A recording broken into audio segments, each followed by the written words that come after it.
Alrighty, hello. I just had to run around and take care of a few things before I sat back down.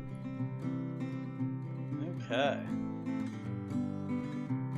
Don't see any answers in the chat yet for our trivia question, but we'll get back to that. So let's go ahead and get started.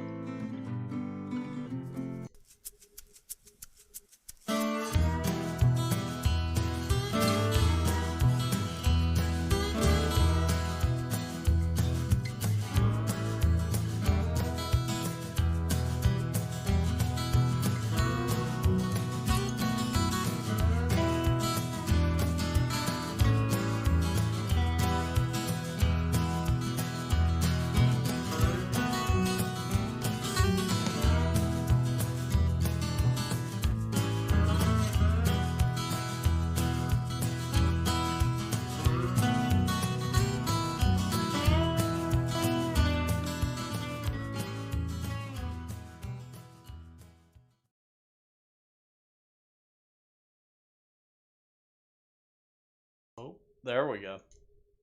Okay. I lost the mic button there for a second. Alright, welcome to this week's episode of Bob's Live. Hopefully I'll get it together. It's been a little rocky start with this one. This is our weekly live show right here on the internet. And, well, we broadcast on Facebook and YouTube every Tuesday at 5 p.m. And this week, we're going to be talking about sunflowers and wildflowers. So, up first though, of course, you can find us on Facebook, Twitter, Instagram, and YouTube. And like I said, you can find our weekly show, Bob's Live, both on Facebook, YouTube, and then also over on our website at bobsmarket.com/live. So that's 3 different ways you can find it. So if you don't have a YouTube account or a Facebook account, you can watch it live on our website. And well, this week, I thought we would take a trip out to my meadow garden. So I've done some previous videos out in the meadow garden. It's kind of a project space and kind of a weird experiment that I have going on half of my property. So I have about a 1.5 acre lot, and one whole end of my property is kind of one big open field. So, you know, when I was mowing grass, it would take around 2 hours to mow with my little riding lawnmower. And I thought one year, why am I wasting time mowing this gigantic field when I could just let it grow up into a hayfield? And then I thought, well, why don't I plant wildflowers in it? And some bushes and fruit trees and different things like that, and gradually convert it into a garden that I only need to lightly manage. Since it's a meadow, if I've got weeds in it, hey, there's weeds in meadows. So over the course of the last couple years, I've slowly been working out a design for this area and slowly implementing it. So last year it was mainly just a little patch of wildflowers and a few paths that were mowed through the field. And really, even with that, it made it a beautiful space to go out and walk around in. And even though I'm 30 feet from my garage, when you're standing out in the middle of it, you kind of feel like you're in a different world. So I thought that this week what I would show you is a project that I kind of started last year. I didn't really do a specific video on it because, to be honest, when I built it, it was in the middle of the summertime, and it was one of those days where it was like a bazillion degrees outside, and I was a sweaty mess by the time I finished working on it.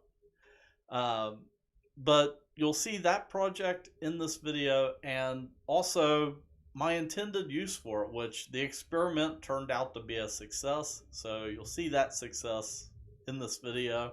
So let's go ahead and take a look at planting some wildflowers in my garden and the process that I use to go about doing that.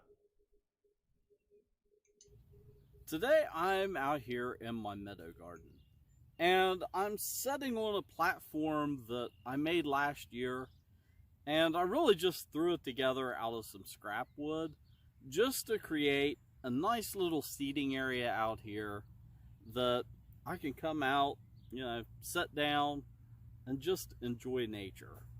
It's really beautiful out here in the mornings. But when I made it, I did have a second use in mind. And that is the fact that wherever I lay this, it's going to kill the vegetation underneath. So with that in mind, I can move it to a new spot this year and basically have soil underneath that's ready to be tilled up and have stuff planted on it. So today I have a mixture of seeds that some of it's perennials, some of it is annuals, but I thought it would make a nice little pop of color right here in the middle of my meadow garden. And well, I've got a few different items. One of the main things is nasturtiums, and they're an annual, but they're also an edible flower. So I can come out here and pick a little garnish for some salads. But I've got some nasturtiums, I've got some little morning glories that are a dwarf variety, so they won't vine out all over the place. And I do have some perennials. So I've got foxglove, which it's actually a biennial, so it won't bloom this year. It'll bloom next year, and then it'll go to seed and produce more foxglove the year after. So the tip is, if you're planting foxglove from seed, you want to make sure that you sow it at least in successive years. That way then you get continuous blooms. So for this year, I won't see these beautiful foxglove blooms that are on the seed pack.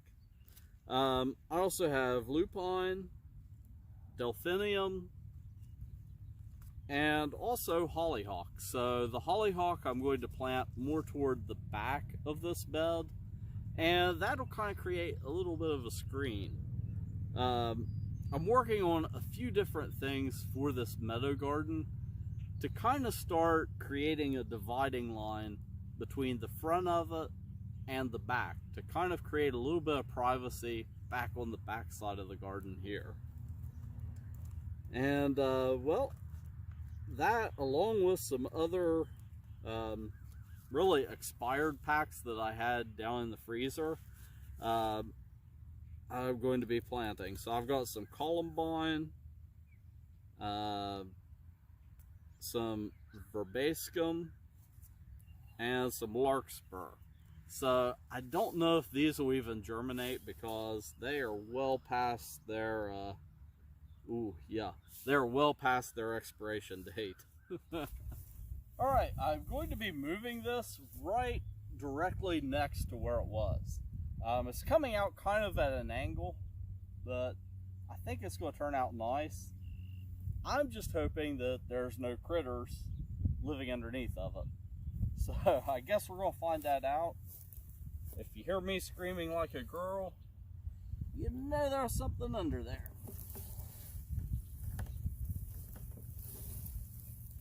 Oh, it looks good. Oh, that is beautiful.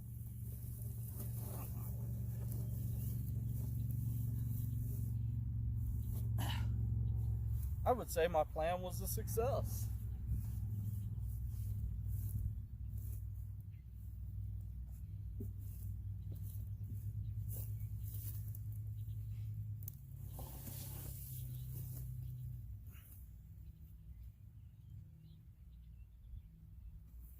Okay, there are no critters under this one either.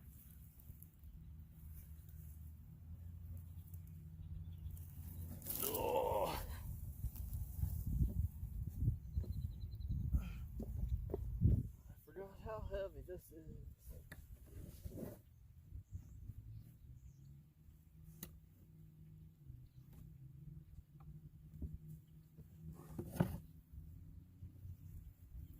Whew.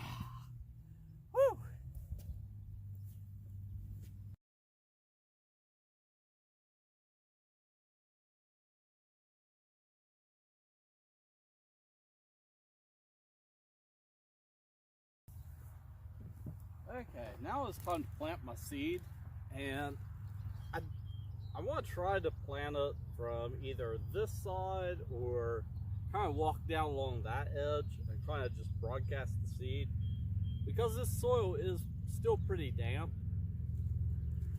so I don't want to risk compacting it. So up first I have the hollyhock, and it gets about 6 to 8 feet tall, so I'm going to put it kind of at the back here.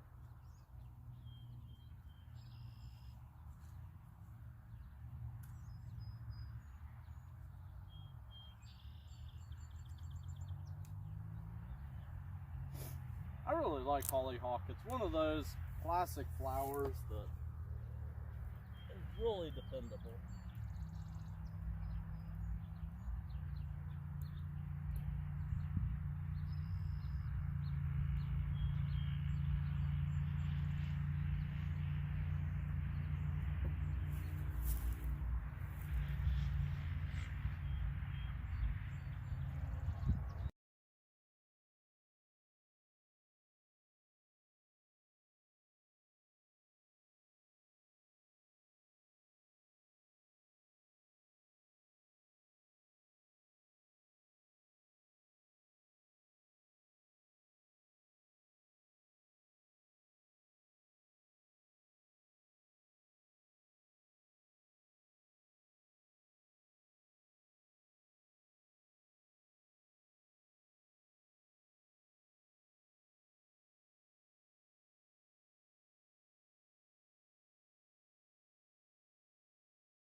Okay, now I have these nasturtium seeds, and nasturtiums, they have a really huge seed. And sometimes, like, if I'm starting these inside in a pot, I'll actually soak the seed overnight, and that just helps them germinate a little bit better. But I find that outside, just direct sowing them without soaking the seed works just fine.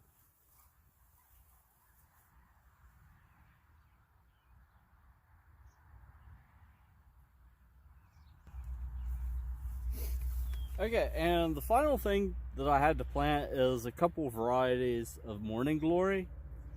And these, unlike the vining type, are a dwarf variety. So they don't vine, and they tend to stay pretty small.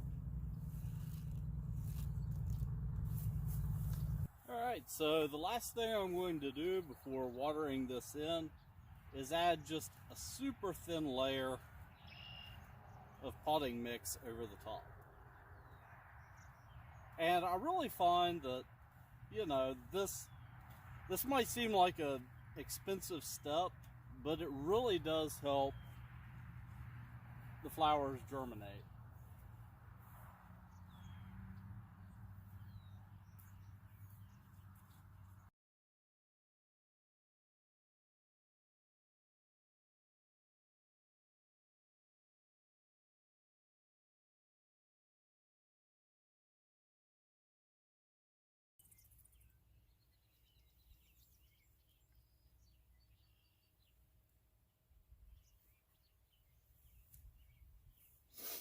Alrighty.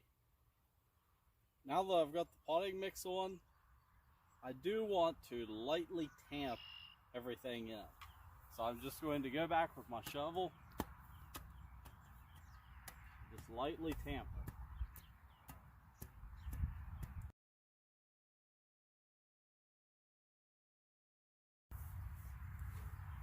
And my final step is to water everything in.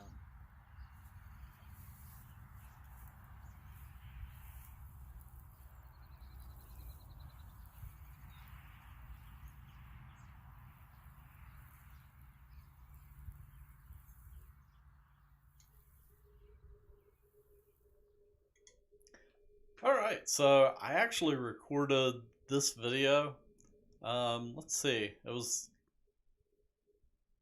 a little over a week ago. I had to do the math in my head real quick.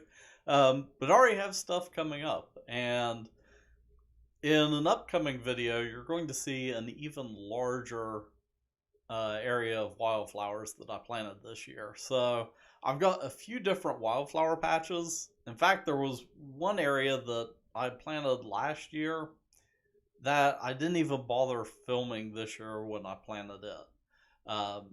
But in that area, I just have buckwheat that I'm growing from seed. And I grow it every year and then collect the seed and resow it. And it's just a beautiful uh, cover crop. That's actually what I originally grew it for, was a cover crop in my garden. And I collected the seed, and then I resow a little bit and recollect the seed each year. But they have just beautiful white flowers on them. And speaking of growing flowers from seed, that brings me to the other thing that I wanted to talk about this week, and it also goes back to our trivia question, and that is that this year the National Garden Bureau has declared it the year of the sunflower. So, sunflowers are a hugely popular plant, and I love to grow sunflowers. In fact, I'm probably going to be planting some in the meadow garden. And what I'd like to do is find some varieties that are native to West Virginia, um, which really all sunflowers are native to North America, but I would like to find some, I guess, non cultivated species, I guess you could say, some wild species of sunflower to plant. Um, but anyhow, over on our website, let me find the browser here. um, we have a blog post that is actually a guest blog post for once. Usually you're reading my writing, which I always post it and then find the grammatical errors. Um, but this post is by Diane Blazik, and she is with the National Garden Bureau. And actually, last year on Bob's Live, and back when I was doing the podcast, um, I had her on an episode of Bob's Live for an interview because last year was the 100th anniversary of the National Garden Bureau. And yeah, so this article, it actually comes from NICH, the National Initiative for Consumer Horticulture, um, which I guess I should, I don't know what the word is. um, I guess I should say that I am on a committee for NICH, so, or not a committee, but a council. But yeah, so I get their emails and they always share awesome information that we can share. Um, so yeah, the sunflower, it's one of the most popular flowers that gets grown.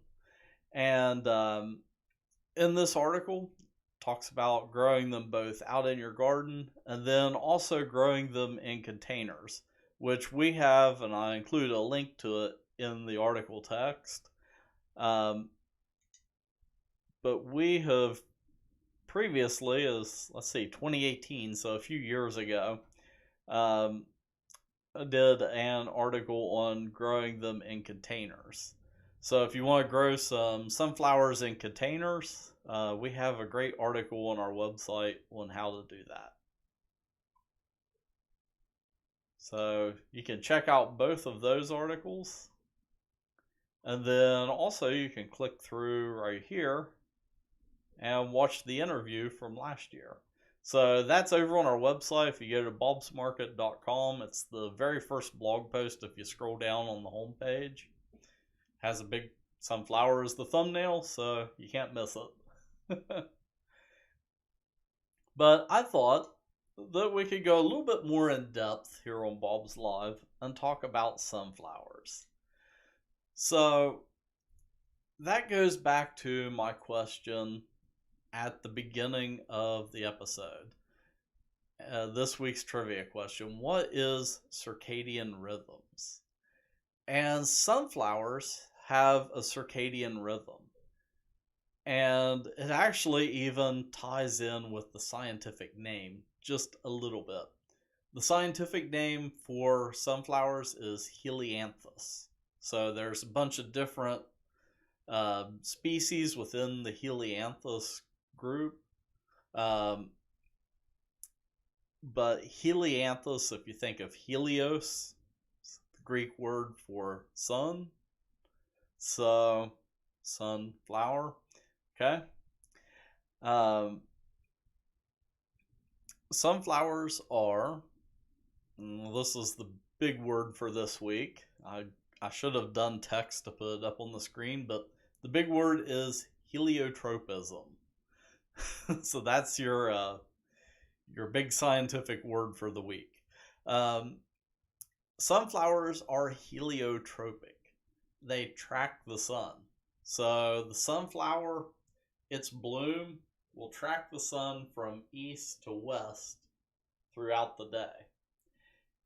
And what's really cool is, at nighttime it makes its way back. Then during the day, it tracks the sun again. And then it repeats that every single day. Well, there's a few observations with that. People thought, well, they're just following the sun. Well, it's a little bit more complicated than that because circadian rhythms come into play. And circadian rhythms, that's another big scientific word. And the beginning of it, circa, is the Latin word for day, or, roundabout, or round a day. Circadian rhythm is the internal biological clock of something. So we have our own circadian rhythm. If you're on a normal circadian rhythm, nighttime you get sleepy, you go to sleep, you wake up in the morning, and regardless of your exposure to daylight or artificial lighting, you're going to have that circadian rhythm. Now, you can trick it over time, and you can do the same thing with sunflowers. So, people wanted to know, is it the sun that's causing this heliotropism of the flower tracking the sun throughout the day? Or is it a circadian rhythm? So they did a couple things, and one of them was, let's see if I can jump back to the web page here. One of them was growing sunflowers in pots. They grew the sunflower in a pot. They didn't rotate the pot or anything. They waited for it to get that heliotropism of following the sun across the sky. Then they rotated the pot 180 degrees. And they found that the sunflower, instead of going from east to west and following the sun, when it was rotated 180 degrees, it went from west to east each day. So it would go this way. But eventually, over time, it corrected itself and started going east to west again. And I think I bumped the mic there. Sorry about that, if you're listening with headphones. So yeah, that was one thing that helped prove that it was a circadian rhythm.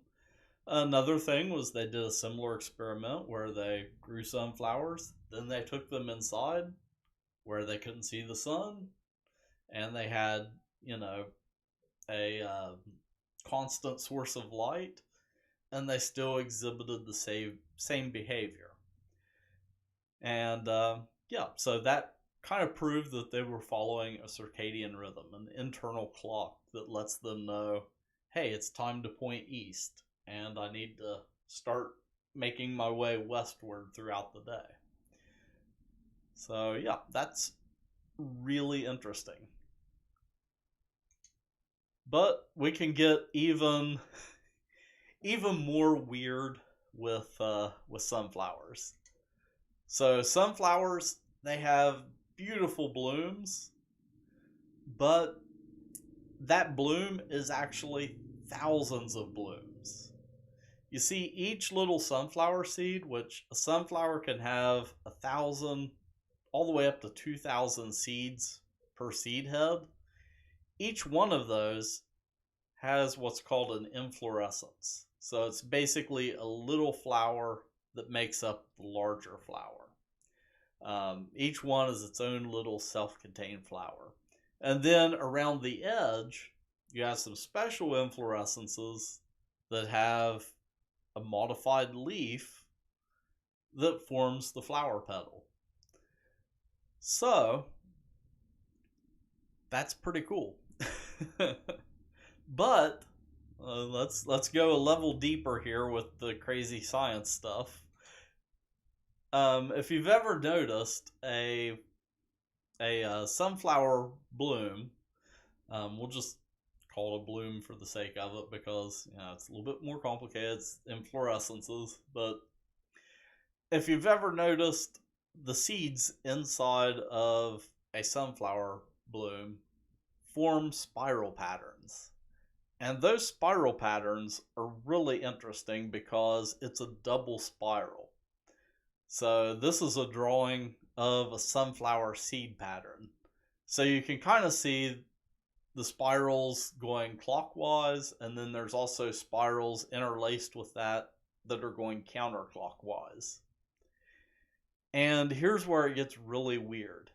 If you total up the number of spirals that are going clockwise and the number that are going counterclockwise, they always fall into a Fibonacci number.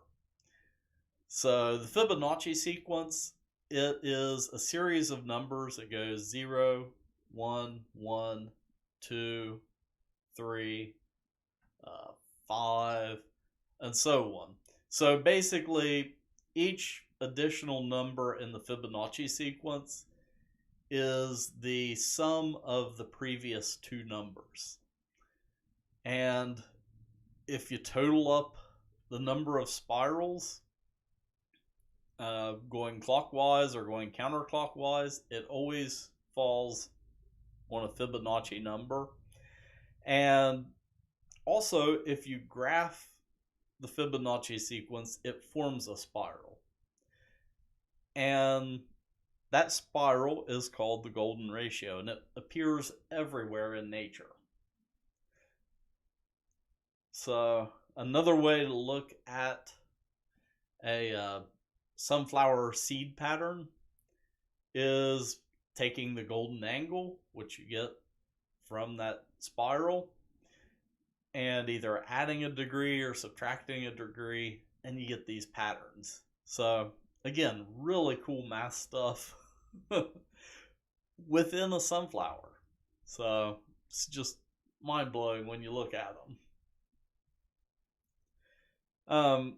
As I was saying back when I was talking about the meadow garden, I want to add in sunflower varieties into my meadow garden.